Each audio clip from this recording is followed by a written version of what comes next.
Welcome to the Medikings Medicine in Minutes series. Today's episode is on sepsis. Now, what is sepsis? Well, it is the life-threatening organ dysfunction caused by a dysregulated host response to an infection. Clinical features include tachypnea, hypoxia, tachycardia, hypotension, an acute confusional state, oliguria or anuria, lactatemia from poor organ perfusion, and an altered temperature. This can vary from above 38 degrees to less than 35.5 degrees. But do remember that not all people, particularly the elderly population, mount a febrile response to an infection. So do still think about the possibility of sepsis in the absence of a fever. If managing a patient with sepsis, always remember the sepsis 6. This can be simply broken down into give-in-free and take-in-free.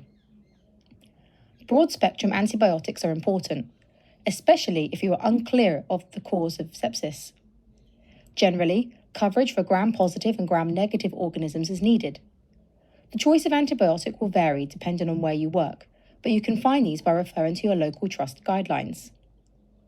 Patients with sepsis have leaky capillaries, leading to distributive shock. Adequate fluid replacement is necessary, which may warrant boluses of crystalloid fluid. Boluses are usually 250 to 500 ml, depending on if your patient is elderly or suffers from cardiac issues. Up to 2 litres of IV fluids can be given in total, after which vasopressors may be needed. Oxygen delivery is likely to be impaired for patients with sepsis, so oxygen is typically given with target saturations of 94 to 98%. Adjustments can be made for patients who are CO2 retainers with lower saturation targets. Then 3 things need to be taken: blood cultures, a venous blood gas to get a lactate reading, and a urinary catheter to measure urine output, aiming for 0.5 ml per kilo per hour. Although not part of the official criteria, it is important to think about the sepsis 7, that being finding the source of infection.